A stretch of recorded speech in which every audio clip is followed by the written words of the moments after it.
Hello, everybody. My name is Roy Nemer. I'm your Wrestleview.com SmackDown recapper. This is the Wrestleview SmackDown Post Show number 6. Lucky number 6. I guess that's what we're calling it today. I see a couple of people in the chat. I see Quentin. I see Andrew. I see Brian. How are you guys? How is everyone doing? Hope you guys enjoyed SmackDown. Thank you for joining me. And I see Jill's fan. Hey guys, how are you? Andrew, hello. Hi guys. I thought it was a good show. I'm just gonna start things off on a positive note. I thought it was a good show. I enjoyed it. Hope you guys did as well. If you guys are in the chat, let me know. Once more, my name is Roy Nemer, your SmackDown recapper. And Quentin says hello. Hey, Rambling Roy. I'll go on a bit of a ramble a bit tonight. We'll see how it goes. But honestly, whatever it is, I actually enjoyed the show. Not that I normally don't, but I just thought today was, I don't know, I enjoyed it even more. Let's put it that way. Before we get started, if you're in the chat, let me know and make sure to make sure to subscribe. Subscribe to our show. We're here 3 times a week, 4 times, I guess, sometimes, including... Well, no, 3 to 4 times a week. Whenever we get the big pay-per-views as well, the pay-per-views. We have Fastlane coming up next week. Gills fan says, "Welcome to the award-winning and critically acclaimed SmackDown Post Show." I love that, and I'm gonna start using that. So thank you, Mashun. What's up, Roy? And are you doing another Sasha rant? I am doing another Sasha rant, albeit kind of short-ish. Maybe we'll see how it goes, but we never know, right? With the rants. So before we get into the Sasha, before we get into the rants, again, hello everyone. If you're watching us live, hello. If you're watching us on YouTube on playback, hello. Hope you guys enjoy the show. Let's get it going, right? We're a week away from Fastlane. We still don't know what our WrestleMania main event's going to look like, although we have an idea. Is it going to be a one-on-one match? Is it going to be Roman Reigns against Edge? Is it going to be Daniel Bryan against Edge? Or might we even get a triple threat match? We're going to discuss that, actually right now. We're going to discuss it right now. So let's get things started. SmackDown kicks off with the 2021 Men's Royal Rumble winner, Edge. He comes out. He wasn't on the show last week. He kicks it off this week. Really, really good. So he comes out and, he says tonight there's a contract signing, but there's something I want to talk about before the contract signing. And that's the fact that for the past couple of weeks, people have had my name coming out of their mouth. And specifically, obviously, Roman Reigns and Daniel Bryan. And he cuts, I'll say a typical Edge promo. And I mean that in a very good way, literally, because it was just a solid promo. A solid promo. I really loved it, really enjoyed it. Edge says, what is this stuff about Daniel Bryan saying he deserves a championship match more than me because he loves the business? That makes no sense. Edge goes off and he just completely says something along the lines of, when you guys were wrestling once a week, I was wrestling 4, 5, 6 times a week against the likes of The Undertaker, the British Bulldog, Terry Funk, Mr. Perfect, Eddie Guerrero. He names off some of the biggest legends in the business. So he goes on a mini rant, and then out comes Daniel Bryan, who plays the baby face in the sense of, I have an infinite amount of respect for you for everything you've done. I see how hard you've worked, but when I saw you point at that WrestleMania sign, I felt like a failure, and that's why I went into business for myself. And that kicks off the show. So it kind of sets the table for the rest of the show in terms of, Edge is back. He's not happy with what happened last week. Very unhappy with what Daniel Bryan said. And, he says it. He says, I have mutual respect for you. I just don't like the way you did this. He looks at Bryan, drops microphone, leaves, goes to the back. This is the first time, I'll say, in probably a while, and correct me guys in the chat if I'm wrong, please do, that we don't get Roman Reigns in the opening segment of SmackDown in a couple of weeks, if not even months. And I'm not hating on Roman. I love him. And if you guys are new to the chat, you go back to watch our shows. I love Roman. I praise him every chance I get on this show. But it was nice. It was kind of nice. It was different to start off the show with someone other than Roman. But it was still related to the Universal Championship. I'm going to go to the chat really quickly. Let's see what everyone's saying here. Andrew says it wasn't bad tonight. No, it wasn't at all. I agree. Andrew says he's leaning more towards a triple threat at WrestleMania. I think that's what we're going to get. I think that's what we're going to get. And we're going to get into a lot more of that when we get to the end of the show. Because that's when things got extremely interesting. Brian says, at this point, would they push for a fatal 4-way with all of them? I don't know if we'll get J Uso in there, but the way things are going, man, I would not bet against it. And it would be a surprise. It would be a surprise, but I think triple threat is probably the way they're going to go with it for now, but we'll see. We'll see how it goes. Gills fan says, so on Raw, Edge complains about Drew being too nice to him, yet Bryan doesn't do that and Edge still complains. What is it that Edge wants exactly? So I get what you mean. Gills fan. Definitely, Drew, and I'm a big fan of Drew, by the way. I'm not the one that covers Raw. I'm not on the Raw live post show. That is Mike Tedesco and his lovely wife Victoria. They're on Raw every Monday. They're on Raw. They're on YouTube every Monday discussing the show. Make sure to give them a watch. But yeah, so the thing about Drew is, I love him. I'm a big fan of his. I hope he wins the title at WrestleMania. But at one point, he was just overly nice. Just overly, I'm going to show you all the respect you deserve and this and that. And I feel like with Bryan, it's been slightly different. But I do get what you mean, though. I do get what you mean, Gills fan. We'll see how things play out until WrestleMania. Mike says, that's a cool logo on the thumbnail, Roy. Thank you. Thanks. Did it myself. I'm fairly proficient on Photoshop. Took a couple of classes. Been using it for almost 20 years now. But yes, thank you for that. Andrew, what was weird to me was when Edge goes on Daniel. I don't like how you went about this when Edge is the ultimate opportunist. Yeah, that falls in line, Andrew, with kind of what Gills fan mentioned in terms of Drew's too nice, Bryan's doing the opposite, and Edge does what Bryan normally does. Yeah, I get what you guys mean. I actually never really thought of it that way, to be honest. So I am thinking about that right now. Yeah, I totally get what you guys mean. Gills fan, exactly, Andrew. That's what he wanted from Drew a few weeks back, and that's what he's getting from Daniel Bryan. So who knows? We might get a continuity. We might get this, next week where Bryan says, "Well, what do you want from me? How do you want me to be?" Who knows? Brian, Andrew, hey, Mike, and poor Mike. Yes. Yes. So what do you guys think of the opening show, the opening segment? Sorry, let me know. I thought it was good, personally speaking. It got me amped for specifically the main event, the contract signing, to see what gives there. So I was a big fan of that. Let me know what you guys think of that, or what you guys thought about it. So I'm gonna cut here. So my Twitter thoughts really quickly before we get into the 8-man tag. I said that was some promo between Edge and Daniel Bryan to start SmackDown.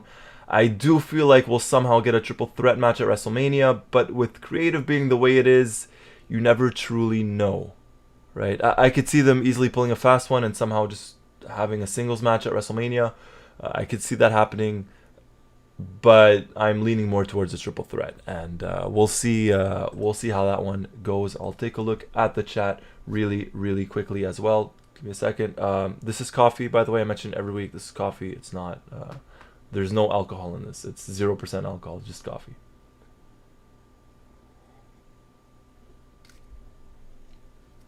Quentin says opening segment, thumbs up. I agree. I'm a big fan of that. Definitely a thumbs up. Gills fan, it was good. I just have to overthink it.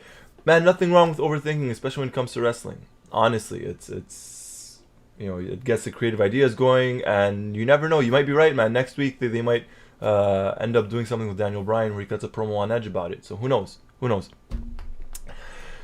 Moving on, we have our first match of the night, an 8-man tag team match. So last week we got about 3 or 4 tag team matches, I believe, or maybe in the week before. This week is not as much. We had 4 tag teams in one match. So we had the Street Profits and Dominic Mysterio and Rey Mysterio going up against the Alpha Academy, so Otis and Gable, along with Dolph Ziggler and Bobby Roode. And right off the bat, I'll just say this wasn't a bad match. I enjoyed it. It was fun. It was fun for what it was. First match of the night. But looking at that match, if I'm a casual viewer, I would never ever have guessed or ever would I have known that Dolph Ziggler and Bobby Roode are the tag team champions. At all. The highlight for me, the focus in the match, were the Street Profits, Dominic, and to a certain extent Otis. I know Ziggler and Roode were involved in the match. Obviously, they were there, but I can't get behind them. I can't buy the idea that they're the tag team champions. I truly can't. Nothing against them, but if you're tag team champions and you're involved in a match, specifically an 8-man tag, you gotta shine to a certain extent, right? You gotta let others shine as well, and they did.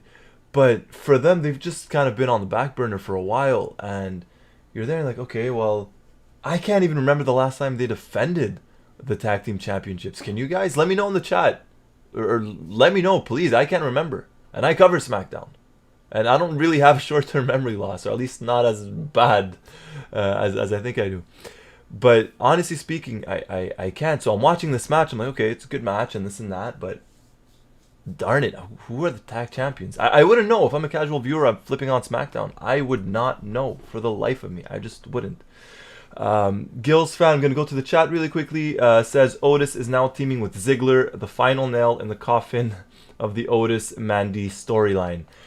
Not mentioned. Apparently that never happened, despite the fact that it happened, I'll say exactly a year ago, and it even went on, I think, a bit further than that. So let's say about less than a year ago, you had Otis, who absolutely wanted to kill Dolph Ziggler because of Mandy Rose.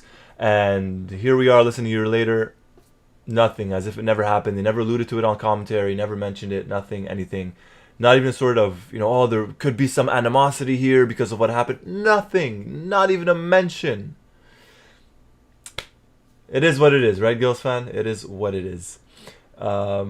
Andrew says, I have a feeling we get some fatal 4-way for the tag belts. I'm guessing you mean for WrestleMania, Andrew. I could see that happening. I could see that happening just for the simple fact that they're not really doing anything with the tag belts.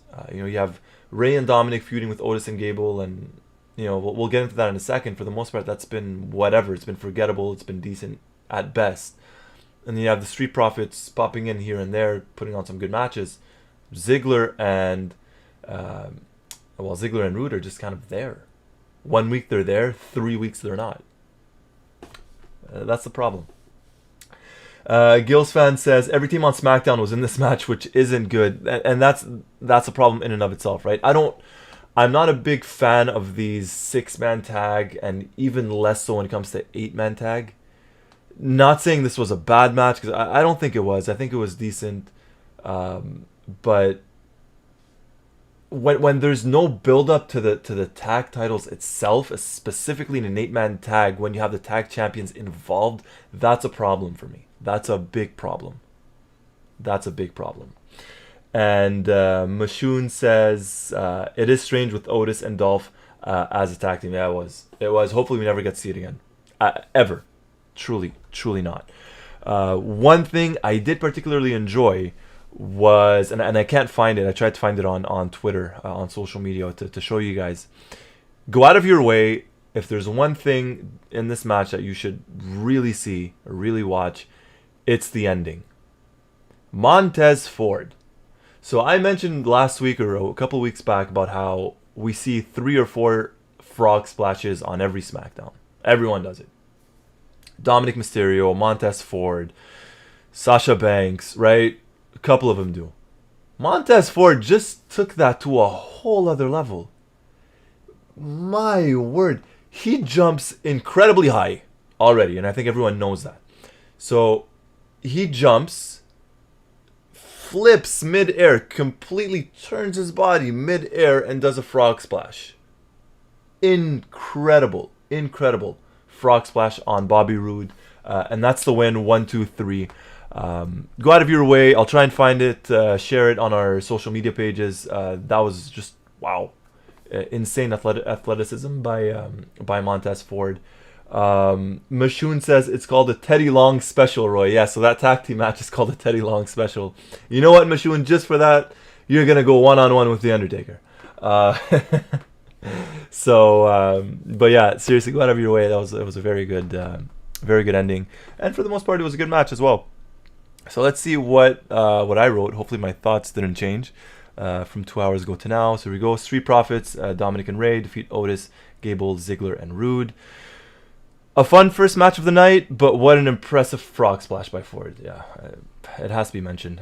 He turns in midair. Incredible. 2 wins on the trot, by the way. So 2 wins in a row for Dominic, and hope this leads to more of him. So I know Dominic's kind of been, I won't say a focal point, but it's been topic of discussion here for us the past couple of weeks, or essentially since we started this post SmackDown show, about, you just feel like something's missing. Something's off with him on SmackDown. It was missing on Raw.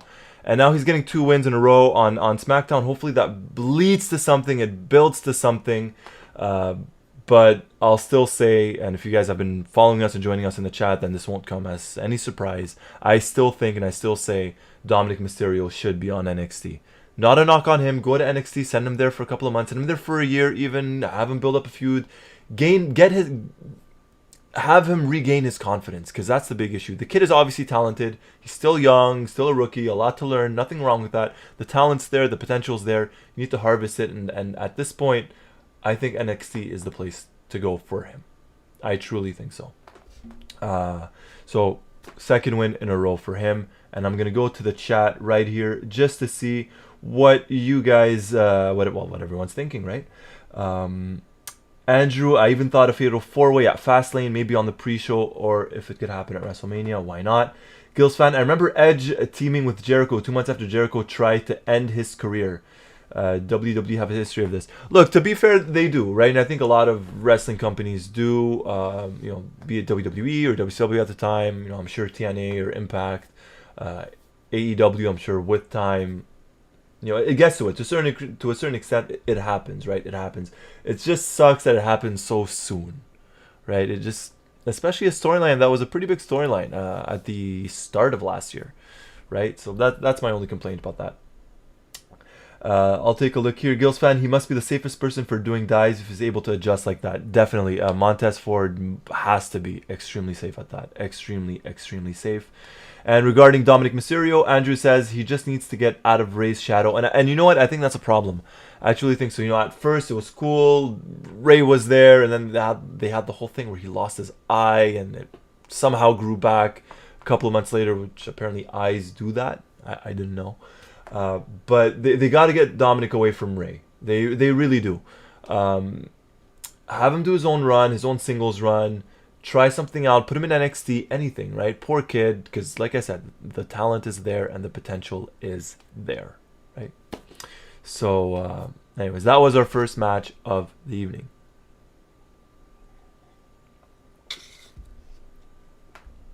Moving forward, we had Kayla backstage with Seth Rollins. You know what? I think a lot of people here, if not everyone, knows how I feel about Seth Rollins at this point.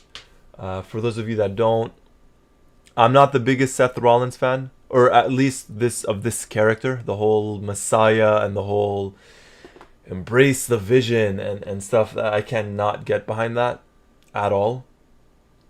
But I'll say tonight was decent. Tonight was decent because Seth Rollins on the microphone was kept to a minimum. When Seth Rollins gets more than 120 seconds on a microphone, there's a problem. There is a problem, specifically or especially when it comes to the character that he has now. That is a big, big issue. He was backstage with Kayla. We see a clip from 2 weeks ago where Cesaro spun Seth Rollins around. Seth says, well, why are we seeing this? I'm done with Cesaro. He's the biggest wasted potential I've ever seen. Biggest wasted potential in the WWE. Want nothing to do with him.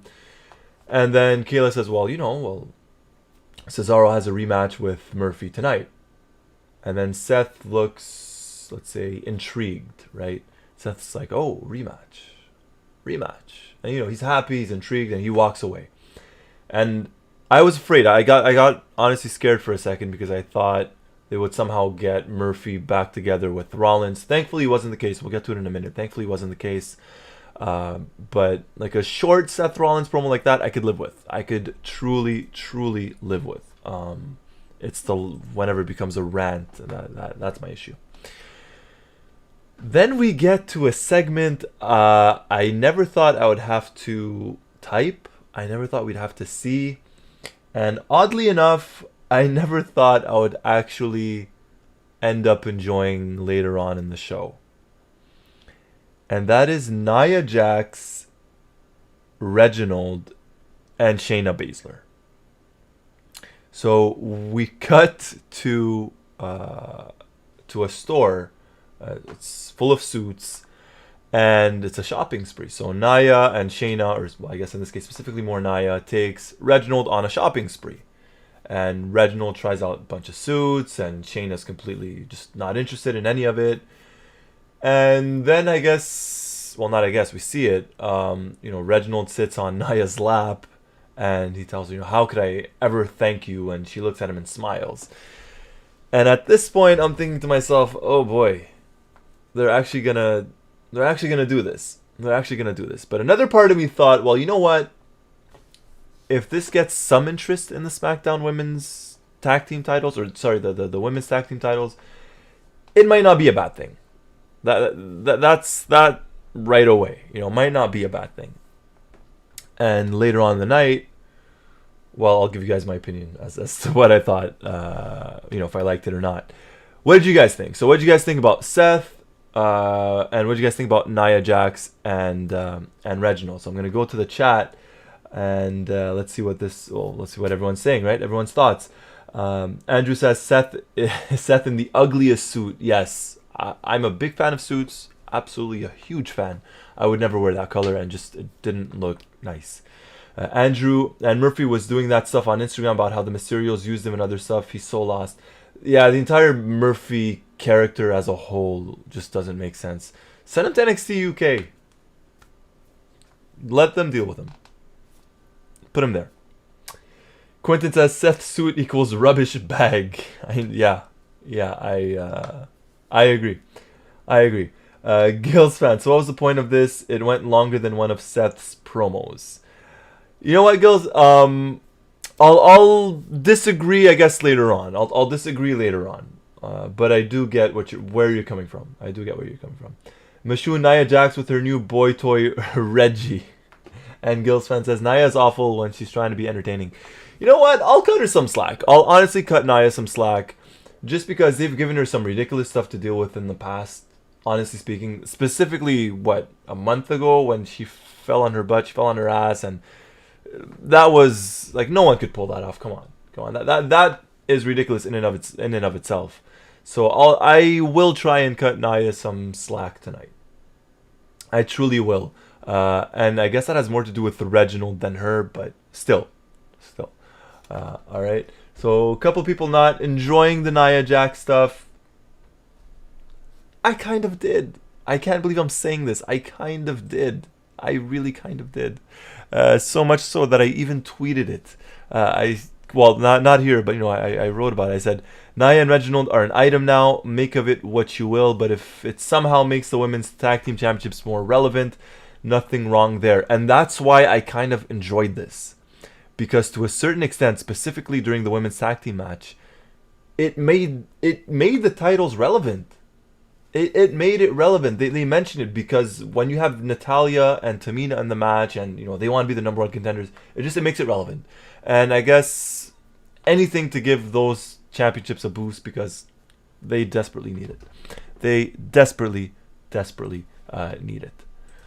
And going onto the chat, Andrew says, I love Shayna being so annoyed with it. And that was good, and that was in character, right? It would have made no sense for Shayna to be into it and be like, I like this, I don't like that. She was there, she was sitting down on her phone, ignoring them both. She did well. I enjoyed that. I really did. Quentin used the Tedesco's curtains as Seth's suit. So for those who are unaware, our Raw recappers on the live post show, so Mike and Victoria, there's an ongoing joke about their curtains. So Quentin here is alluding to the fact, saying, hey, you know what? The Tedesco skirtings are so bad, but they'll still make a good suit. So if you guys are, I'm telling you, you guys are missing out on the Raw post show. You definitely are. Make sure to check them out on Mondays. Next match is Cesaro and Murphy. So our second match of the night, Cesaro and Murphy, relatively short one. Seth Rollins at ringside. I think everyone knew the ending to this match before it even started, right? Thankfully, it didn't go too long. Not because I don't like Cesaro, but it's just the Murphy character. There's nothing going on there. He's literally being used as a punching bag. Not that there's anything wrong with it, but yeah. Not a big fan of Murphy. So Cesaro gets the win by disqualification, right? Seth's watching on the ramp on stage. Cesaro, by the way, extremely impressive superplex where Murphy's on the ring apron, Cesaro's on the second rope on the inside of the ring, and he just lifts Murphy up and superplex. Incredible strength, incredible talent. He's a heck of an athlete. He really is. So then he grabs Murphy, starts spinning him around. In comes Seth, attacks him, hits him with the first curb stomp, hits him with the second stomp, grabs a chair, puts it in between Cesaro's neck. He goes for the stomp. Referees come in, break it up. All right, cool, good feud, building up to Fastlane or WrestleMania, whatever we're gonna get. But then the really interesting part hit. Seth goes backstage, and who's there? Well, none other than Cesaro's old partner, Shinsuke Nakamura. Face to face, Nakamura gives him a death stare. Cesaro looks at him, walks away. Now, whether that's going to actually lead to something, maybe a match next week, maybe a match at Fastlane, anything, I'm intrigued. I want to see where this goes. Mostly because I kind of enjoy Nakamura. You know, I'm a fan of his, nothing against him. And, you know, ever since they gave him that push a couple weeks back, they haven't really done anything with him, right? Unfortunately. So, I don't know. And a part of me is actually starting to think, are they going to send him to Raw after WrestleMania? Are they going to do a little draft, change things up, send Nakamura to Raw? Who knows? So what do you guys think? What did you guys think of this segment? What did you guys think of Nakamura? Let me know. I'm going to take a look at the chat. And let's see here. So Quentin says, Murphy is great with my eyes closed. I couldn't have said it better myself. Yes. Gil's fan, I mean, Nakamura could have saved Cesaro instead of just staring at Seth. Well, that's the whole thing, Gil's fan. That's an issue that Mike has mentioned in the past, where baby faces have the worst friends, right? Kind of like when Sheamus was getting beat up a month or two ago, and McIntyre, who's supposed to be his best friend, is kind of just, he's there backstage. Obviously, we don't see him, but he doesn't get involved, doesn't run out, doesn't save Sheamus. Well, what kind of a friend is that, right?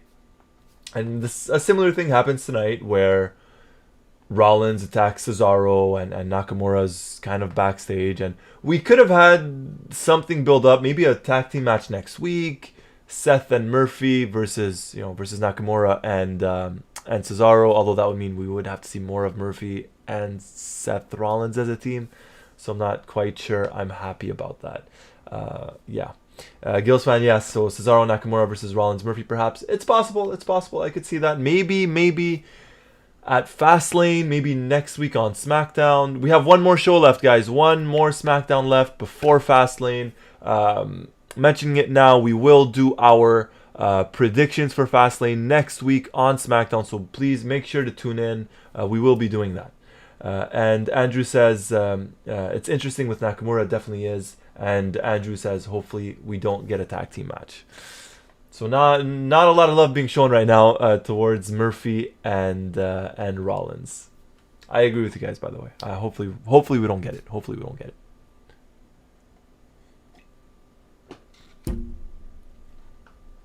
All right. So what did I think about this? Let's take a look. So Cesaro beats Murphy. Here we are. And an obvious ending to that Cesaro and Murphy match with Rollins getting involved. What was interesting was Seth going face to face with Nakamura backstage. Wonder what they will do with that, right? So we've now spoken about maybe, who knows, a tag team match next week or Fastlane. Who knows what gives? Who knows what gives? But they got to get Nakamura more on television, right? They do. He's too good of a talent to just kind of to be wasted just in the back, not really doing anything, right? Taking a look at the chat, Brian, it's tag team match plays though. It's a tag team match player. There you go. Exactly, Brian. Gills fan, SmackDown needs more teams though. Well, we had 4 tag teams involved in the main match. I am happy with them breaking up Cesaro and Nakamura. Not that I did not enjoy them as a tag team, but I feel like it's time to push them individually, or at least push Cesaro individually. I don't know if ultimately they'll get them back together or not, but I think for the time being, it's decent. SmackDown needs more tag teams. Maybe after WrestleMania. Bring some guys up from NXT. Switch it up between Raw and SmackDown. Who knows, right? There's always that spring cleaning after WrestleMania, or the big changes that happen. Could happen. Who knows? Who knows about that? After that, we get a commercial break, and then we get J Uso. So J Uso is walking backstage, and he's stopped by Edge. And Edge tells him, I've known you for a long time. I've known your family for a long time. I've known you since you were 10. We used to, wrestle. Your dad would bring you around. We used to wrestle in the ring, you and I. And, what would your family think about you being a lapdog to the big dog? So Edge kind of gives him this, hey, what's going on? Uso shuts him down. Jay shuts him down. And I'm very happy about that, because I was afraid they'd go down that road where Jay would start questioning himself. Wasn't the case. Jay, stood by, I'll say his morals for lack of a better term. And he's like, no, you know what? Forget it. It's the big dog. You know what you're talking about. It's the family. It's this, it's that. Anyways, it was a good talk. Enjoy talking to you. Edge walks away. So the seed is planted.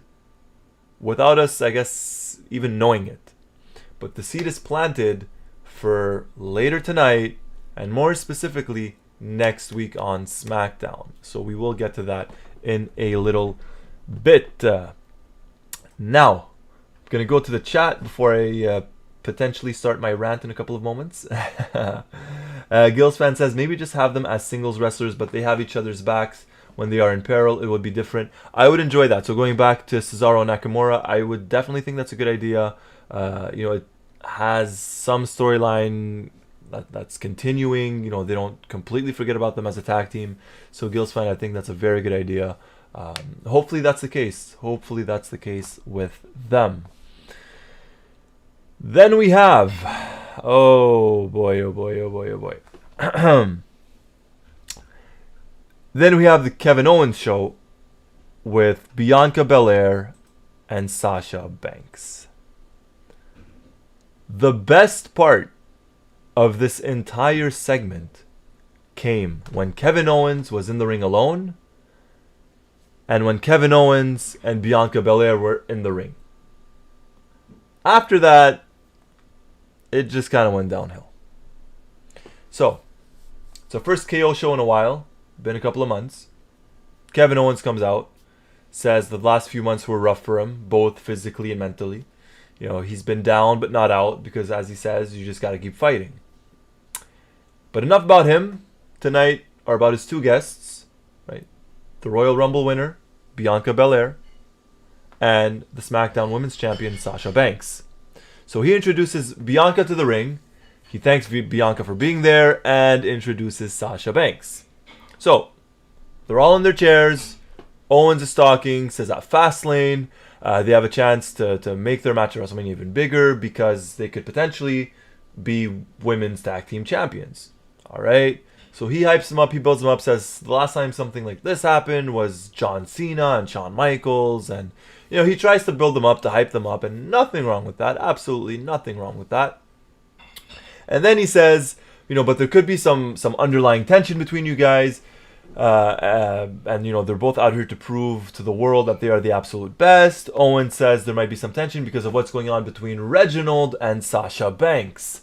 And then Sasha says, it's not her fault that Reginald has a crush on her. Bianca says the problem is that Reginald could be a problem for them, right? So it has nothing to do with that. It's just like, Reginald's a problem. Take care of him, right? Take care of Reginald. I don't want this to be a problem. So good promo from Bianca. Sasha's Sasha, and then she. Oh my god. Oh my god. So Sasha says, she's won so many championships, and that's why she's the Michael Jordan of the women's division.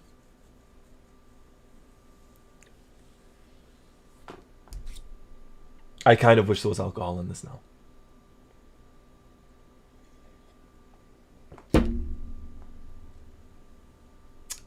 All right. Before I continue, I'm going to take a look at the chat. So, Quentin says, Rambling Roy to Ranting Roy. Oh, it's coming up. It's coming up, buddy. Gil's fan, basically how Drew and Sheamus should have been. Yeah, they should have done that. So, alluding to Nakamura and Cesaro, they should have done that with Drew and Sheamus. And Brian says, oh yeah, here we go. This is why we're all here. Mashoon, this be fun for Roy's rant on Sasha. Andrew, I'll be glad when Sasha turns heel.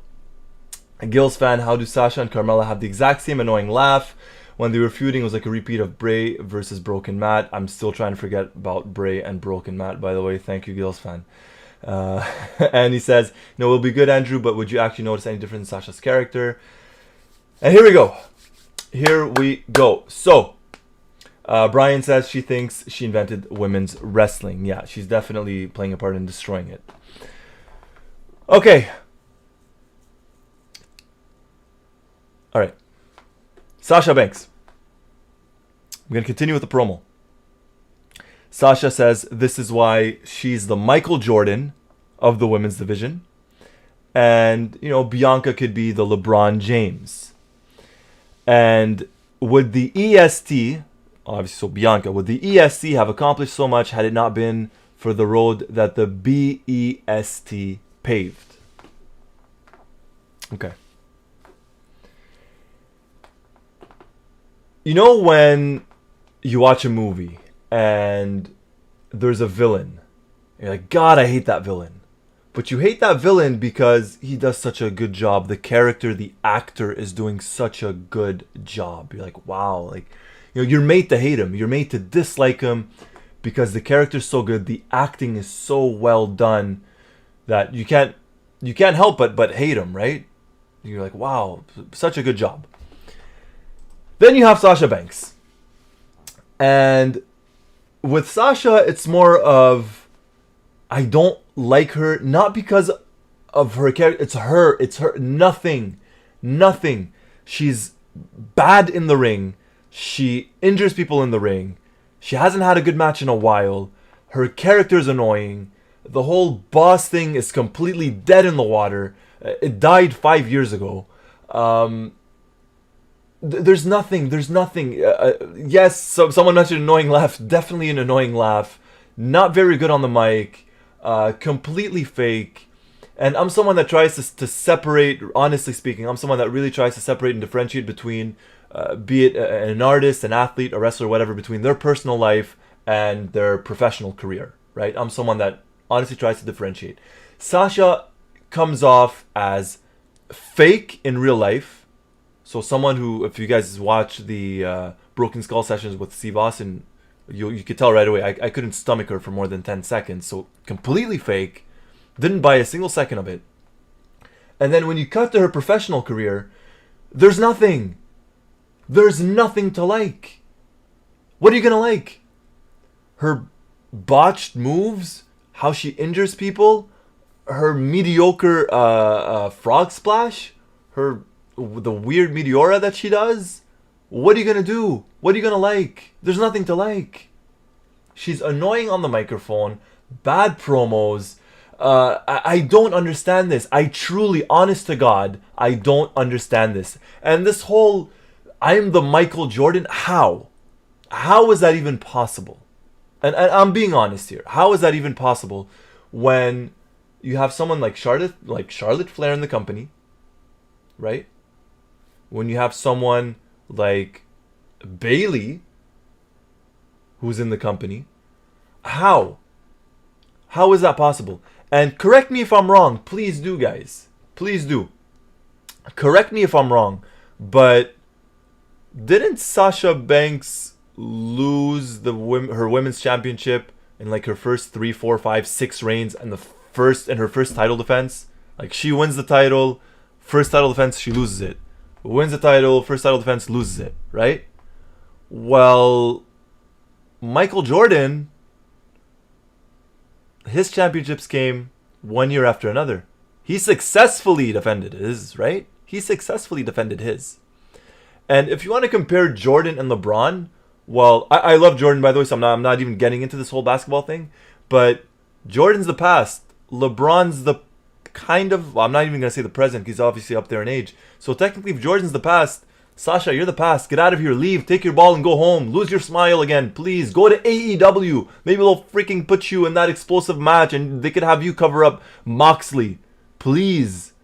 Get her off television. Have her lose her smile. Send her back to whatever, wherever she went last time. Whatever island she went to last time. Don't. Please don't. Get away from television. Get away from there. There's nothing good that ever comes out of a Sasha Banks rant. My blood pressure goes up. I don't enjoy watching her. The character's dead. The character is dead. It needs a change. And there's nothing wrong with it, right? Every character, or a lot of the characters, get stale after a while. Sasha's character has been stale since they brought her up from NXT. And it's not like Charlotte, where, you know, Charlotte's the queen, or Ric Flair's daughter, or this and that. Charlotte could back it up. Charlotte is arguably the best female athlete in the company. Arguably, right? Or at least in the top 2 or top 3. So Charlotte backs it up. Charlotte has good matches. Charlotte is not as bad as Sasha on the microphone. Charlotte doesn't want me to break my TV. Doesn't make me want to break my TV when I watch her. Go back and watch Charlotte versus Asuka from a couple years ago from WrestleMania. That was a pretty good match. That was a solid match. I can't remember watching a Sasha Banks match and saying, shoot, that was good. I want to watch that again. What? Maybe her NXT match versus Bayley from 6 years ago now? Come on, give me a break. Give me a break. Anyways, I'm going to go to the chat now. Because this was a good SmackDown. So, take a look at the chat. Let's see what everyone says. So Brian, right. So she thinks she invented women's wrestling. Quentin, Sasha, it's all about me. Banks. Gil's fan, I hope Bianca squashes her and she leaves again. I absolutely hope it happens. I said it last week. Said it the week before. I'm going to keep saying it. Bianca Belair is what Sasha Banks thinks Sasha Banks is. Done. Period. Andrew, Michael Jordan, the baseball player, not Jordan, the basketball player. Yes, I completely agree with you, Andrew. Completely agree with you. Gil's fan, first she steals Eddie's moves, now she's stealing Bianca's catchphrases. Yeah, exactly. Brian, you hate them for the right reasons. Yeah, man, I can't deal with her. Mashoon, Roy's bringing the heat on the rant. Thank you, I suppose, Mashoon. Brian, it's her as a person. She's the fakest, most delusional person probably on the roster. Yeah, she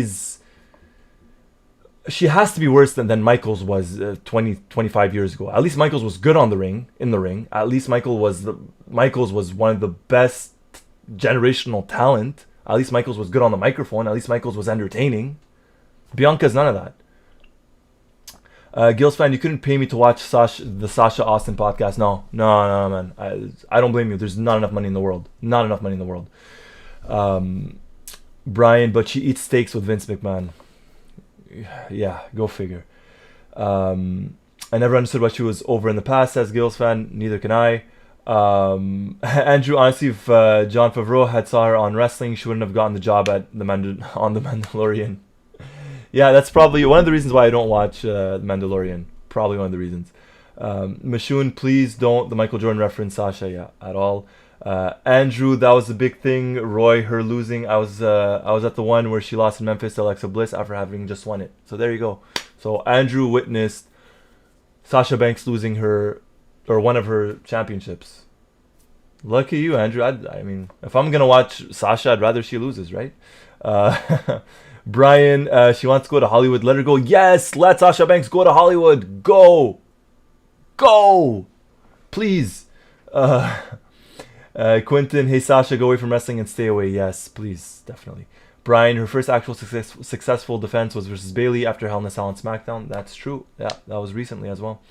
Gil's fan, Sasha actually said she was proud of herself for walking out. Hopefully she feels proud again soon. Imagine that. So, imagine you working for a company, and especially an international company, a publicly traded company like WWE, where you're, to a certain extent, right, you have kids looking up to you.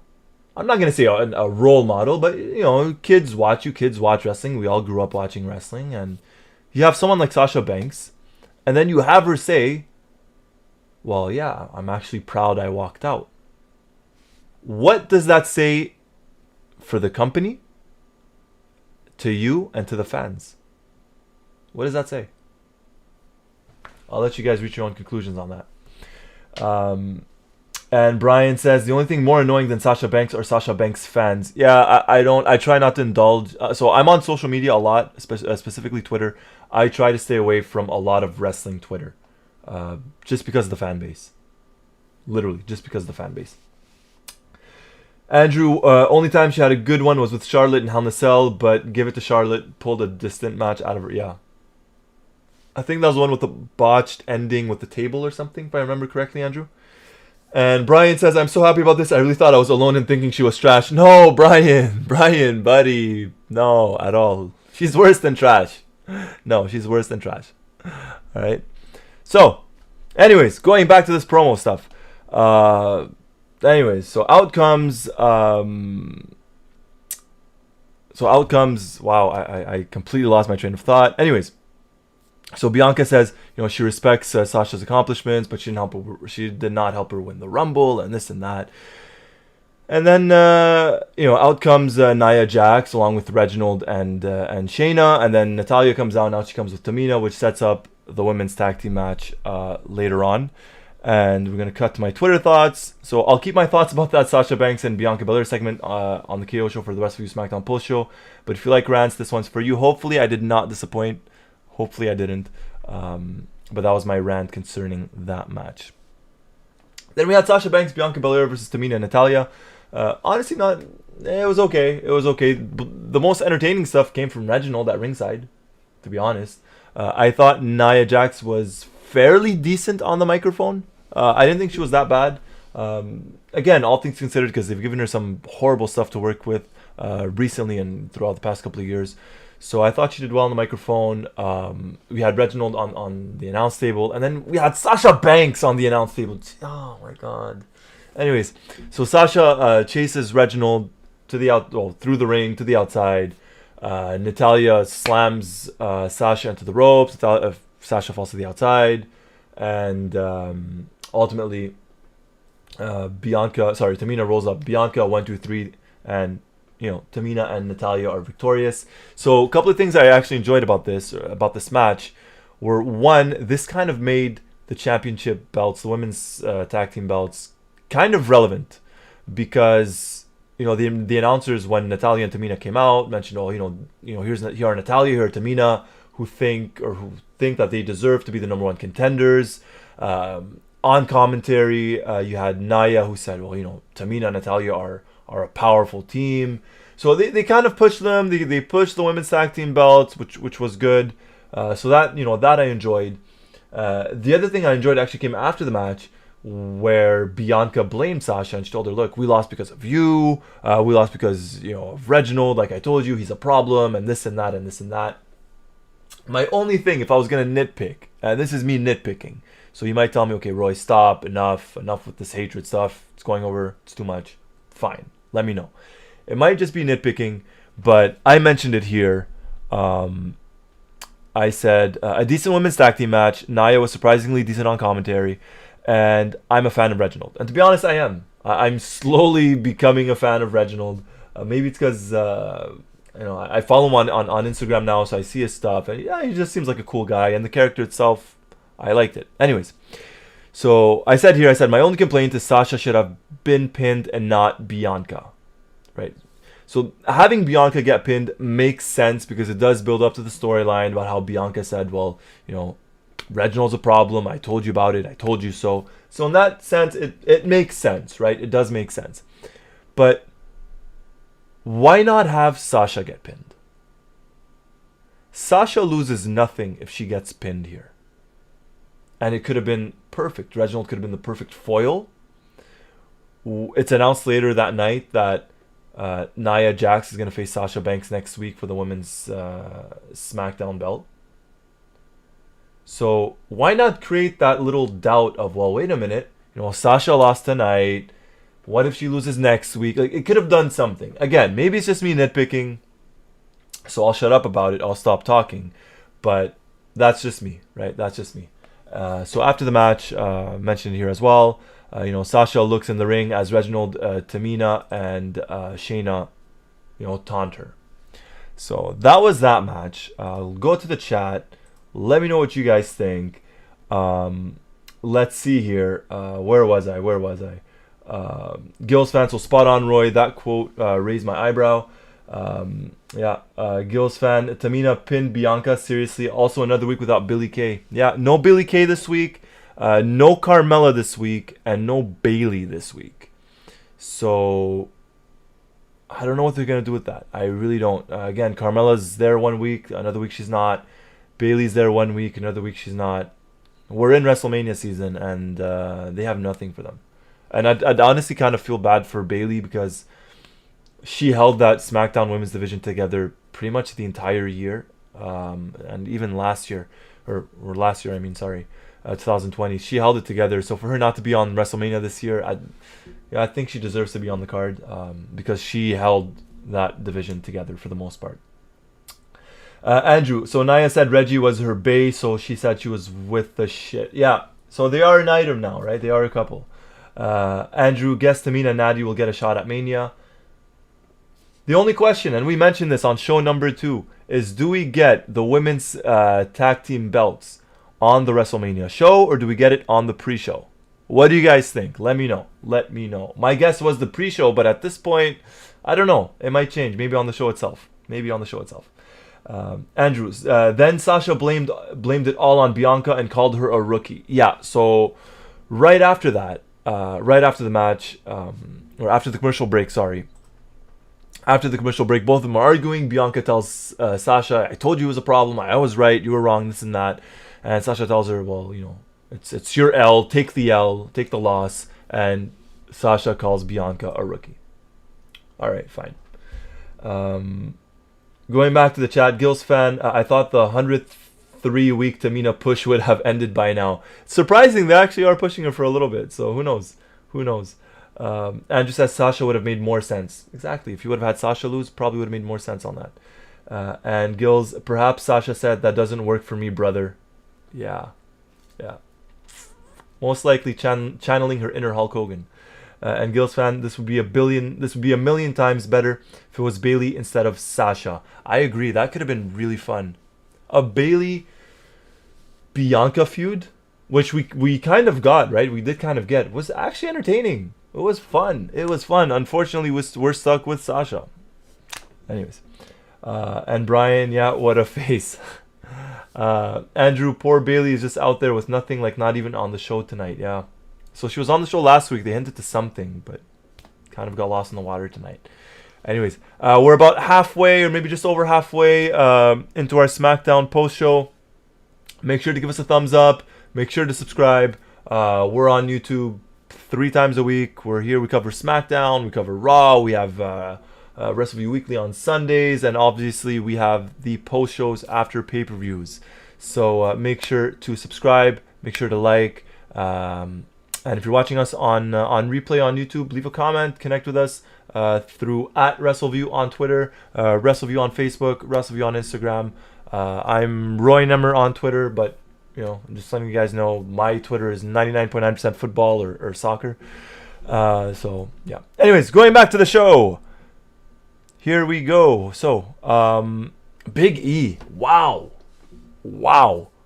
Incredible promo by Big E. So Big E, who we haven't seen in about 2-3 weeks, following after his attack, after he got attacked by Apollo Crews with the ring steps, comes out, neck brace and crutches and this and that, and as he's walking down to the ring, gets rid of them all, and he's hyped. Big E is hyped. He's in the zone. He's focused. He's angry. He's determined. as good of a promo as you'll see anywhere. Actually, this is very very good promo by Big E. He just tells him, look, you crossed the line. I had a lot of time to think about this. You opened up Pandora's box. There's no coming back from this. There's no sorry to fix this. You can't put the genie back in the bottle. And Apollo made him go biblical because now it's an eye for an eye. If Apollo steps on his lawn, he will bulldoze his house. So Big E's into this. And so much so that, he's like, you know what? Open challenge. Let's go. Big E versus Apollo Crews. Apollo Crews doesn't show up. Instead, we get Baron Corbin. Corbin comes out. I don't know if they're giving him this new character-ish of, living the lavish lifestyle of a $10,000 suit and a Rolex. It looks like they're going with that. So Corbin comes out, says, I'm not prepared. I'm wearing this $10,000 suit. I'm willing to get it dirty. I have my Rolex watch. And then as he's speaking, as he's talking, out comes Sami Zayn. And Sami Zayn kind of beats him to the punch and gets the Intercontinental title shot. So this feud between Sami Zayn and Baron Corbin is actually building up very well. Very, very well. And I'm enjoying this. Even though there's supposed to be two heels, doesn't matter. You could still have a feud with two heels as long as it's built properly, as long as it's done properly. And that's the case. That's what they're doing right now. That's what they're doing right now with these two guys. I'll take a look at the chat, see what you guys think for a second.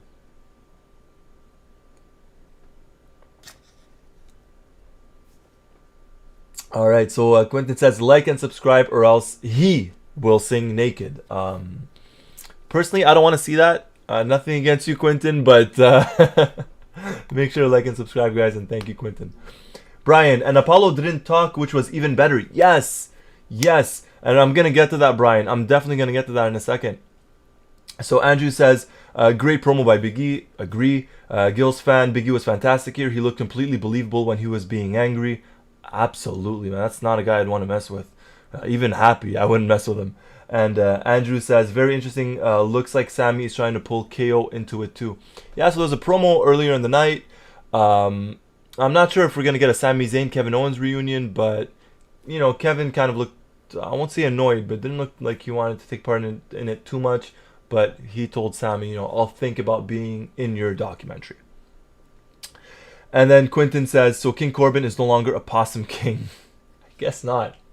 I guess not. So we got our match, Big E versus Sami Zayn. Good match, hard-fought match. So the ending of it pretty much is Sami going for a clothesline and Big E just running through his arm. And then he hits him with a clothesline, hits him with a big ending, 1, 2, 3, gets the win. And then out comes Apollo Crews. His music hits and Big E's kind of looking around everywhere. Okay, where is he? Looking everywhere, can't find him. Apollo hits him from behind. Cool. Beats him up, grabs the steel steps, hits him with the steel steps. All that good stuff. So very good build up. And it was a good match, right? And like Brian mentioned, Apollo did not speak a word, which was good.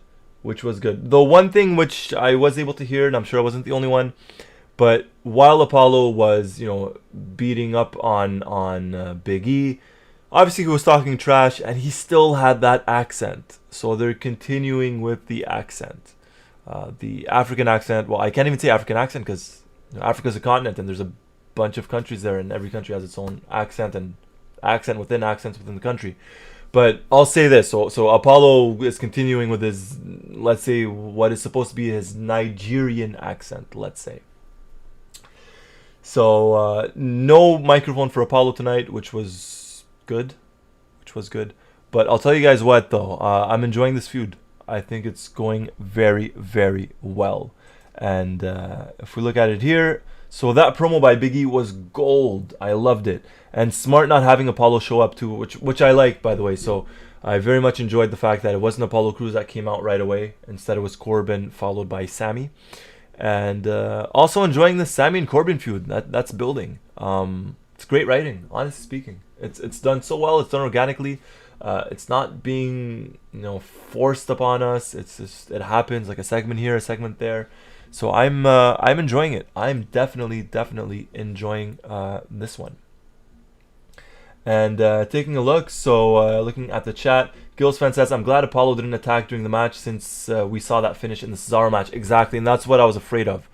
I was actually afraid we'd get Apollo interfere in the match, kind of like Seth did with Cesaro. And Andrew says he hopes he drops the accent. I do too, but it doesn't look like it's going to happen. Gills fan, I was half expecting E to mock his accent by referencing Kofi. You know what? That might be pretty smart. That might be pretty smart. We might still get it, who knows, but I feel like if they're trying to build up Apollo as a serious contender, I'm not sure if they'll do it. But it would be fun. It would be funny at least. Gills fan, I totally agree. So it's a good match. Biggie gets the win. Taking a look at this here. So here we go. Biggie retains his championship belt. Sami didn't look bad out there at all. Honestly, I didn't think it was a bad showing by Sami. I think it was just Big E that looked super strong, right? It was Big E that looked strong more than Sami that looked weak, if that makes sense. Apollo gets his attack after the match. And literally that. It's just a few good segments and a good match involving the Intercontinental Championship. Well done. Well done. Very simple, very good writing. I enjoyed it. So this to follow through, to add to what I said earlier, I'm already liking Reginald with Nia. I can't put my finger on it, but I'm actually enjoying the segments. Again, guys, call me crazy. I don't know what it is. Maybe it's the fact that I'm kind of a fan of Reginald, or they're actually trying to do something with the women's division or the women's tag titles. I don't know what it is, but I'm actually enjoying it. And it's announced as well. So Nia Jax for Sasha Banks next week for the SmackDown Women's Championship. This obviously coming after the segment where Nia and Reginald are backstage, and comes Kayla. Nia kind of tells her off. She tells Kayla, you're interrupting, and who raised you, and this and that. So she mocks Sasha and Bianca, and Reginald tells her, well, you know what? It should be you versus Sasha Banks next week on SmackDown. Nia says it's a good idea, and then she tells Kayla, read the room, three's a crowd, get out of here. So just some good writing. It was very, humorous, light humor. And it's announced. So next week, we are getting Sasha Banks versus Nia Jax, which means more than likely Sasha will retain, which means we will get another Roy Nemer rant. There you go, guys. So that one is that. I'll take a look at the chat. So Andrew, think they don't want to pull the steam out of Apollo? Exactly, yeah. So if they were to reference the whole accent thing, I think it'd be kind of slowing down Apollo. So who knows? All right, and then we get to our main event, which was the Universal Championship contract signing. So we get Roman Reigns, Paul Heyman, J Uso, and Daniel Bryan, along with Adam Pearce, in the ring. Also, no Sonya Deville this week. So no Sonya this week. Very little of Adam Pearce as well, at least on SmackDown. I know he was on Raw. Yeah, so no Sonya. Anyways, so Adam Pearce tells them, look, we know why we're here. Here's the contract. Who wants to sign it first? And just Roman looks at him. He's like, he wants the chair. He wants to sit down. So that whole authority figure, I love it. Pearce gets him a chair. Roman sits down. Everything is good. And Roman's like, you know what? I was for this idea a couple of weeks ago. I was for this idea last week. I'm not feeling it. And Roman flat out tells him, I'm not going to sign the contract. Forget it. I'm not signing this. And Bryan says, who would have thought Roman Reigns is not a man of his word? Head of the table, not a man of his word. And maybe that changed last week. And I absolutely love this. This was brilliant, by the way, from Daniel Bryan. Really, really good storytelling. So, he says, maybe that changed last week because for years everyone thought that Daniel Bryan was better than Roman, but Roman never thought that. But last week, Daniel Bryan proved it because he did something that Roman Reigns could never do. And that is the fact that he made J Uso quit. So a nice callback, a nice reference to their Hell in a Cell match involving J Uso and Roman Reigns, right? Where Jay passed out, never quit. Great callback. And then Bryan just kept going. He tells him, he tells Roman, that, are you doubting yourself? Roman's afraid to sign the contract. Bryan says, I'm the self-proclaimed head of the table. And then you could just see Roman, his blood's boiling, and he's looking around, and he looks at Heyman. He's like, okay, I'm going to sign the contract. And Heyman's fumbling. He's scrambling to get his the pen out to give it to Roman. He gives the pen to Roman. Roman signs it.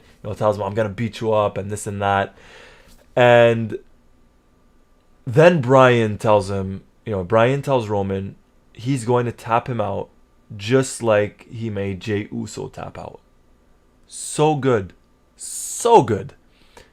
Jay gets involved, throws the table over to the outside, tells him, what is this disrespect? And he tells Adam Pearce, this match needs a special enforcer, someone who will call this match fair and square, obviously at Fastlane. Out comes Edge. He says, that's a great idea. How about next week? For the first time in 11 years, Edge will be competing on SmackDown next week, and it's made official. So Edge tells him, how about for the first time in 11 years, it's Edge versus Jey Uso next week on SmackDown, and the winner is the special enforcer at Fastlane. Adam Pearce makes it official. Edge gets in the ring, and he beats up Roman Reigns. Bryan beats up on Uso. Edge, Bryan turn around. Boom. Bryan hits him with the flying knee, with the running knee to end the show. And I tweeted it here if we take a look. So I tweeted, that was one of the best endings to SmackDown I've seen in a while. Something about it was just so good. Daniel Bryan, Roman refusing to sign it. Bryan getting under his skin. Even the special enforcer part I actually enjoyed. So that entire contract signing was so well done, and we get Edge versus Uso next week as well. So that match is made official. It is Edge versus Jey Uso next week. Yeah, I think we could all predict how that one's gonna go. I think we do end up getting Edge winning. Although a small, very, very small part of me thinks they might actually pull off Jey Uso winning, and then Jey somehow messes it up for Roman at Fastlane, and we get a triple threat match. But I think we might get Edge. In all likelihood, Edge probably ends up winning. And one thing that my mind went to right away was kind of Bret Hart versus The Undertaker at SummerSlam 97 with Michaels as the special guest referee. And, the stipulation was if Bret Hart loses, because the match was in East Rutherford, New Jersey, and the rules were if Bret Hart loses that match and The Undertaker wins, Bret will never wrestle on American soil again. And if Michaels doesn't count it down the middle, then his career is over. If I'm not mistaken, those were the stipulations. And then you had Michaels, who just wanted to hit Bret with the chair. Obviously hits, he ends up hitting The Undertaker. Bret goes for the cover. Michaels realizes, oh shoot, I have to call this down the middle. 1, 2, 3, Bret wins the belt. So I feel like we might get something like that. I don't know. Now, does this special enforcer thing mean that Edge is a special guest referee? Does it mean that he's just at ringside? Because they weren't clear, and WWE is usually never clear when it comes to these things, right? They didn't say special guest referee, but it might mean that, or it might just mean Edge is at ringside. Whatever it is, I'm actually looking forward to it. So we're getting a title match next week on SmackDown, and we're getting a big main event involving Edge and main event Jey Uso. Let's take a look at the chat.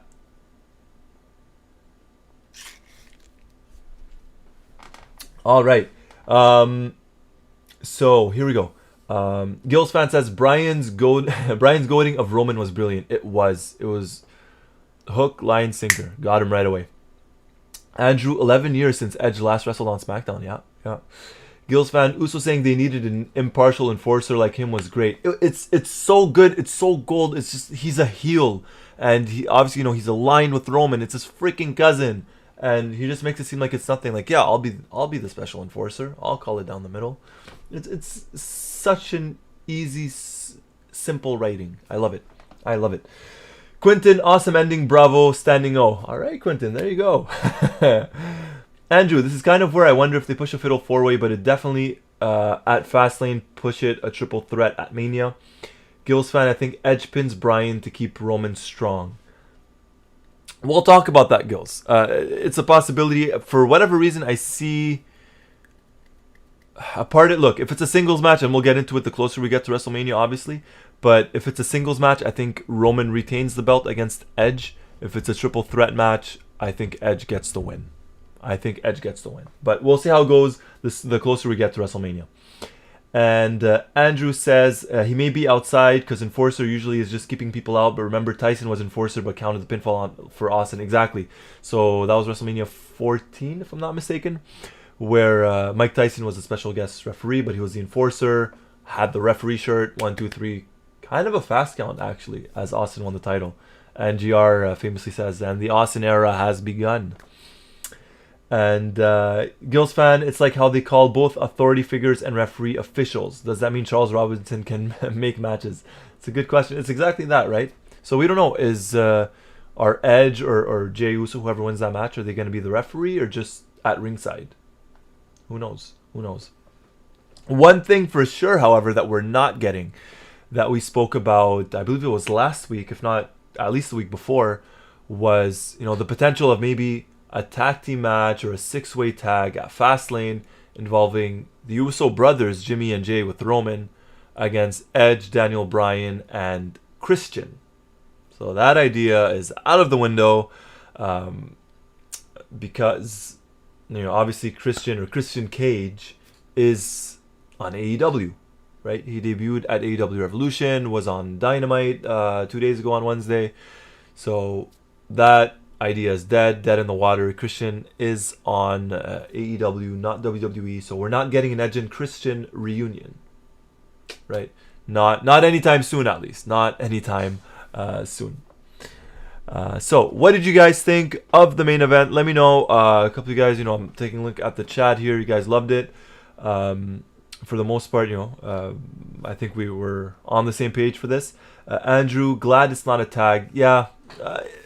I'm like I said, I'm not a big fan of these 6-man tags, so at least it's not that.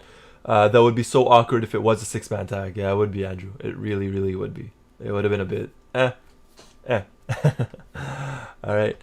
So that was our main event. And if we take a look here, so these were my thoughts. This was far from a bad show. It was a good show, but that ending to SmackDown took it from a pretty good show to a very good show. Lots of things I enjoyed. I loved the main event. I think we all did. We spoke about it in the chat. I confess, right? Like I mentioned it a couple of times, I enjoyed Reginald and Nia Jax. Oddly enough, if you would have told me this last week that I'd be saying it this week, I would have called you crazy, but here we are. The promo involving Edge and Daniel Bryan at the start was so solid, and it set the table for the main event for the contract signing. And one thing, and I'm not going to get into Raw, or very little at least, obviously. So if you guys want to talk Raw, that's on Monday, right, with Mike and Victoria. Make sure to follow along with them. But we are WrestleMania season, and it's very easy to mess up the championship scene, right? But credit to the WWE, credit to the writing. They're doing a good job. The Universal belt on SmackDown is very interesting. We still don't know what our main event's going to be for WrestleMania. And on Raw, the championship belt, you have Bobby Lashley as the champion, him and Drew McIntyre, but then you have Sheamus in there as well, right? So it's like, well, are we going to get a triple threat here? Are we going to get a triple threat there? Are we getting it on both shows? So credit to them, credit to the writing. Honestly, they're doing a very, very good job. And we're about a month and a half away from, actually less than a month now. We're less than a month away from WrestleMania. Our main events are not yet clear, but in a good way. Not because it looks like, writing doesn't know what they're doing. Far from it. It's just actually interesting. It's very, very interesting. So I'm enjoying it. I'm enjoying it. I'll take a look at the chat. So Andrew says Christian returns for one night only. That'd be cool. Quentin, SmackDown 4.5. I believe that's a half thumbs up. I'll agree. I very much enjoyed it. I really enjoyed this. Andrew, the show wasn't bad, and come on, 2 hours. How can you hate 2 hours? And also, the show is always good. And that's my point. That's exactly my point, guys. It's a 2 hour show where you're getting actual matches. You're getting some good matches, some good promos. It's WrestleMania season. Things are going well. Enjoy the show. It's a good thing. It's a good thing. Gills fan, Edge and fake Christian teaming up after WrestleMania. Yes, the same thing they did with fake Diesel and fake Razor about 25 years ago now, 26 years ago. Quentin Walters, SmackDown review, 5 thumbs up. Thank you, buddy. And the only reason it's 5 thumbs up is because of you guys. Honestly, I mentioned it last week. I mentioned it every week. I love doing this show with you guys. The show would be nothing without you. I love the interaction. I love talking about this. I love you guys. It's just a good show. Thank you guys. And Andrew, Edge brings in his new friend, Atheist Gills. And Quentin says post shows. I want to say that's a 69, Quentin. I can't see that second emoji. It's coming off a bit weird. It's either a 68 or a 69. Thumbs up, but I appreciate it. I appreciate it. Gills fan, brilliant, Andrew. Will Vince give fake Christian a blue dot mask? Hey, it happened with Hulk Hogan back in 2002, right? When he came back with the mask. So who knows if we get it. Andrew, the post show is always great. Thank you, guys. Well, thank you, Andrew. It's great because of you guys. It's great because of you guys. I love the interaction. I love it on. I know I mentioned last week I was working towards getting a co-host this week. Ultimately, it might end up going for next week. So next week we have a big show for you guys. All right, I really do. We really do. Why? Because we have a championship match next week on SmackDown. We're getting Edge versus J Uso, and we are doing our fast lane predictions. All right, so get your predictions ready. We're gonna note them. We might even do a point system. Who knows? But we will be doing our fast lane predictions next week, 48 hours, or less than 48 hours before the show on Sunday. So keep that going. Keep that going. It's gonna be a big show next week. I'm gonna try and get a co-host, special co-host. Can't let you guys know. I'm working on it. I'm gonna work on it. I'm working on it. Quentin, Roy is Christian's twin. I don't believe so. I don't know. No, I know I look pale right now, and that's because winters in Canada are brutal, and obviously COVID can't really leave the house. But I'm a fairly tanned individual. Let's put it that way. Quentin, Gills fan, great show again, Roy. Thank you, Gills fan, means a lot. Again, man, I can't say it enough. It's because of you guys. It's because of you guys. I'm going to take a look I was going to say one last time, but I'll take a look on Twitter just to see the results. So what did everyone think of the SmackDown? What'd you think? So 84% gave it a thumbs up. 16% gave it a thumbs down.